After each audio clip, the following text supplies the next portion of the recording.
Welcome to the deep dive, everyone. Today we are on a mission to really untack the July 2026 MindSource newsletter. Yeah, and there is a lot to cover in this one. There really is. We want to cut through the normal bureaucratic noise for you and extract the most critical updates on things like brain injury support, changing healthcare rules, and, community advocacy right here in Colorado. And before we get into the heavy stuff, I think we need to set the stage a bit. Because when you hear state government newsletter, you probably brace yourself for something pretty dry. Oh, totally. You expect these dense blocks of text, gray letterhead, just, impenetrable jargon. Exactly. You expect a document you have to decode, not something you actually want to read. Right. But we have to give you a quick visual vibe check because this newsletter is it's completely different. It's not this rigid clinical document at all. It really disarms you the second you open it. It does. There's all this fun, engaging artwork. Like I'm looking right now at this cute little cartoon brain drawn on a yellow sticky note. Oh, I loved that one. And further down, there's literally a brain wearing a cowboy hat and boots, just, spinning a lasso. It's great. And I think it shows a document that's actively trying to break the mold, you know. It acknowledges that while the topics we're discussing are heavy, the community it serves is vibrant and alive. Yeah, that's a great point. And we should also mention that July is a really strategic time for this information to drop. For a state agency in Colorado, July marks the beginning of the new state fiscal year. So basically the clock resets. Right, exactly. Funding distributions, systemic updates, policy rollouts, all of that begins a brand new cycle right now. Yeah, and for the average person living with a disability, the decisions taking effect right now are going to dictate how resources flow over the next 12 months. Which makes this July newsletter a pretty critical map for navigating the upcoming year. It really does. And, well, moving to the next heading in the newsletter, the very first update they highlight fundamentally changes how you walk through their front door, or I guess their digital front door. Yeah, MindSource just launched a completely redesigned website. Right, and they say the goal is to offer a warm, welcoming environment where you can easily find helpful resources, personal survivor stories, grant information, all that good stuff. But I want to push back a little here. Okay, go ahead. We see website redesigns all the time, right? Companies do it constantly. Is this just digital window dressing? Like, it feels like moving your files from a messy filing cabinet to a fancy concierge desk. I see what you're saying. Like, it looks nicer, sure, but does a website layout actually change the quality of care someone receives? Especially for people who might not be super tech savvy. Well, it actually absolutely impacts care. And it goes way beyond just aesthetics. We really have to view this through the lens of cognitive accessibility. Okay, unpack that for me. So MindSource serves individuals living with brain injuries or cognitive impairments, right? Yeah. For this specific population, a confusing or cluttered website isn't just a minor annoyance. It is an active barrier to entry. Ah, because of the cognitive load. I imagine it's sort of like trying to read a really complex subway map while someone is blasting heavy metal music in your ear. That is a perfect analogy. Your brain is just trying to filter out all that noise to find the path, and eventually you just give up because it's too much. Right, because navigating a poor user interface requires high executive function. You have to filter out irrelevant sidebars, remember the navigation path you clicked, process these dense walls of text. Which is exhausting. It's totally exhausting. If your working memory is compromised due to a traumatic brain injury, that digital environment is just impossible. Cognitive accessibility means designing information so intuitively that it requires almost zero mental friction to process. So it's basically a digital ramp. Yes, a physical ramp gets you into a brick-and-mortar building, and a clear, friction-free website gets you into the digital support system. That completely reframes the update for me. It's literally tearing down a wall. And speaking of the website, there is a major tool hosted on this news site. It's an acronym, OBISS, which stands for the Online Brain Injury Screening and Support System. And for you listening, they pronounce it OBIS. Yes, OBIS. And this July update brings a really monumental shift for the platform. OBIS is now officially available to screen youth ages 10 to 13. Wow. Okay, so that targets middle schoolers. Right. And that's a notoriously difficult demographic to begin with, right?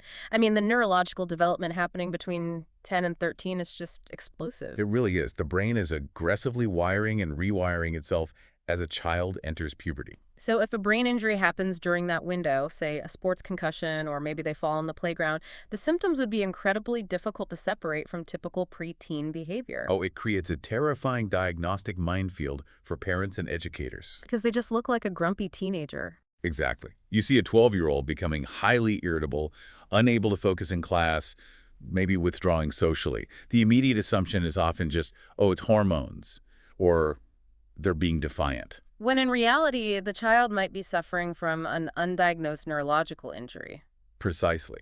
Yeah. So expanding the OBIS screening tool to this age group gives caregivers a concrete mechanism to separate puberty from pathology. That makes so much sense. It demystifies the effects of a developing brain experiencing an injury, and it connects them to early interventions. We're basically catching the trajectory of a life before it veers off course. That's exactly what it is. Okay, so transitioning from screening for injuries after the fact, the newsletter pivots to preventing them from happening in the first place. Right, moving to the prevention tip of the month. Yes, and this tackles a massive summer trend we are seeing everywhere: e-bikes. You really can't walk down a path without seeing motorized scooters and e-bikes zipping past you. They are absolutely everywhere. They get people outdoors, which is great, but the newsletter delivers a pretty strict reality check regarding velocity because these vehicles frequently go over 20 miles per hour. Which is significantly faster than the average person pedals a standard bicycle. Right. And because of those physics, doctors are now explicitly recommending motorcycle-rated helmets for e-bikes, not just standard bicycle helmets. The kinetic energy involved in a crash squares with velocity.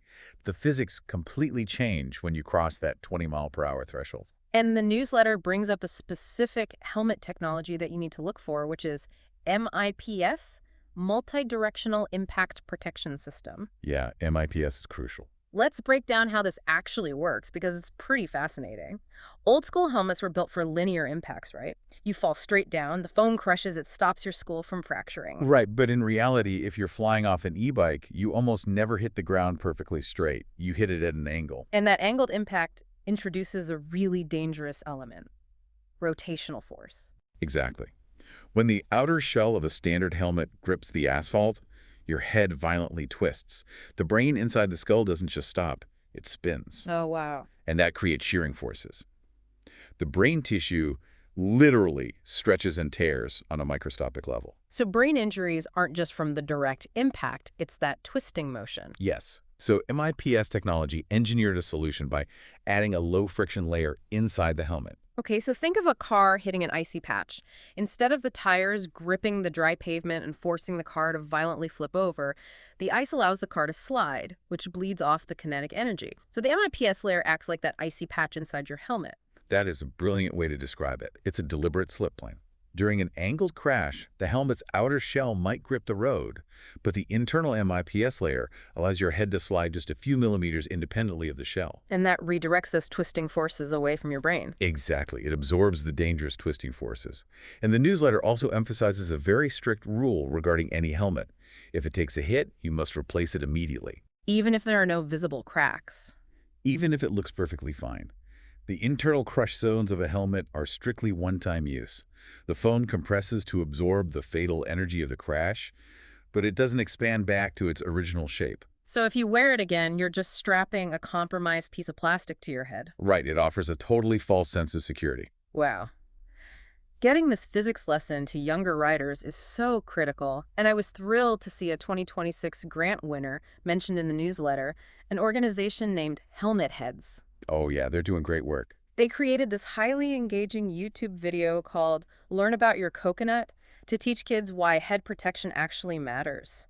Instilling that science early on is just so smart. It really is. But, protecting yourself physically with a helmet is just one layer of safety. The newsletter swiftly transitions to the other layer, which is protecting your systemic safety net. Which leads us directly into the upcoming bureaucratic changes. Right. We have to look at the HR1 Medicaid changes. Yes, the newsletter outlines this new federal law, H.R. 1, which impacts Health First Colorado, which is our Medicaid. Under this rule, some members will now have to report their work, school, or volunteer hours just to keep their coverage. And this is a massive shift. I mean, pushing back here, navigating Medicaid is incredibly stressful for anyone, Isn't adding a strict reporting requirement just going to cause vulnerable people to lose their coverage? Like, the paperwork itself becomes this huge barrier. You are absolutely right, and it is a critical concern.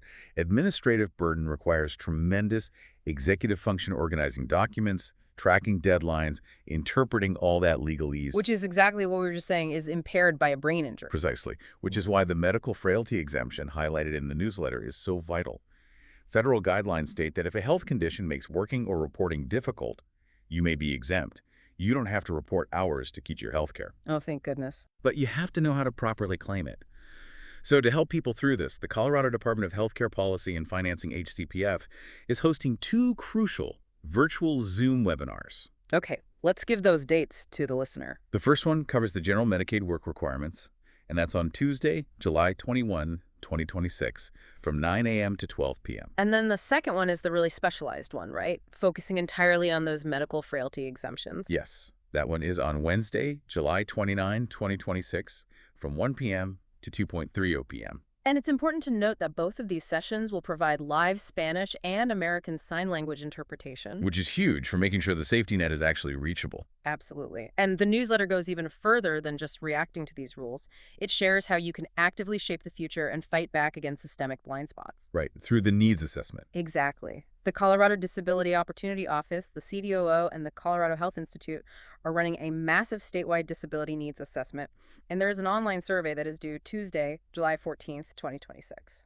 And I just want to remind everyone listening that taking these surveys isn't just busy work. People get cynical about surveys, but lawmakers govern by spreadsheets.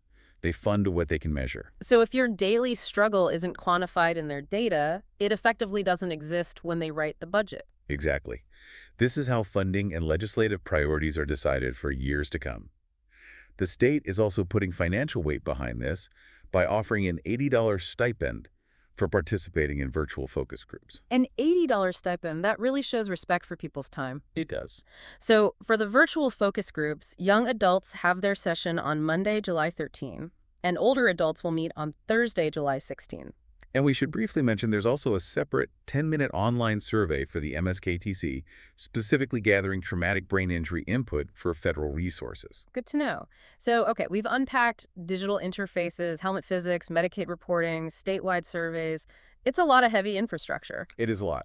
But the final section of the newsletter shifts focus entirely to the community itself. It's a celebration of the culture and the actual humans this infrastructure is for. Because July is Disability Pride Month. Yes, it's a dedicated time to celebrate the strength and diversity of the disability community.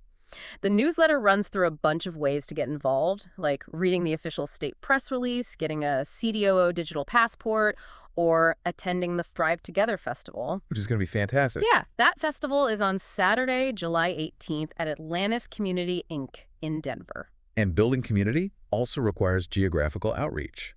The newsletter spotlights this really fantastic trip where the MindSource team spent 2 days visiting the Southern Ute Indian tribe down in Ignacio, Colorado. Oh, wow. They actually traveled down there. Yeah, they met with tribal directors, hosted a community lunch. And these geographical and cultural bridges are so vital for statewide health equity. You can't just email a PDF from Denver to Ignacio and expect things to change. Right, you have to build actual trust. Sitting face-to-face, sharing a meal. Exactly. And speaking of getting together, there's an upcoming milestone to mention, the 8th annual Living Well with Brain Injury Day. Oh, right. That is on August 21st, 2026 at the Malley Rec Center in Inglewood. It's a free event with Craig Hospital grads and staff. So really, when you synthesize all of this, this newsletter proves that navigating brain injury support is a multi-front effort. It's everything from wearing the right MAPS helmet to understanding Medicaid frailty exemptions to celebrating disability pride. It really is. And before we go, we want to deliver a direct message, verbatim, straight from the newsletter's closing section to you. Support our work. Did you know the Brain Injury Trust Fund takes donations? If you want to support our work, you can send a check to Colorado Brain Injury Trust Fund, Co-CDHS MindSource, 1575 Sherman St. Denver, CO 80203. Get help and connect. Reach out to the Brain Injury Association of Colorado to learn about services for clients, support groups and classes, and referrals to other services. Share your story. Are you a brain injury survivor? We want to hear from you. If you would like to share your story, please email us at cdhsmindsource@state.co.us. And I'll just leave you with one final thought to mull over. We track our physical steps and our screen time with incredible precision these days. But how often do we proactively assess the cognitive ergonomics of our daily lives? Oh, that's interesting. Like the digital websites we navigate or the true physics and safety of the fast-moving vehicles we ride every summer? It's worth thinking about. It really is. Thank you so much for joining us on this deep dive, and we'll catch you next time.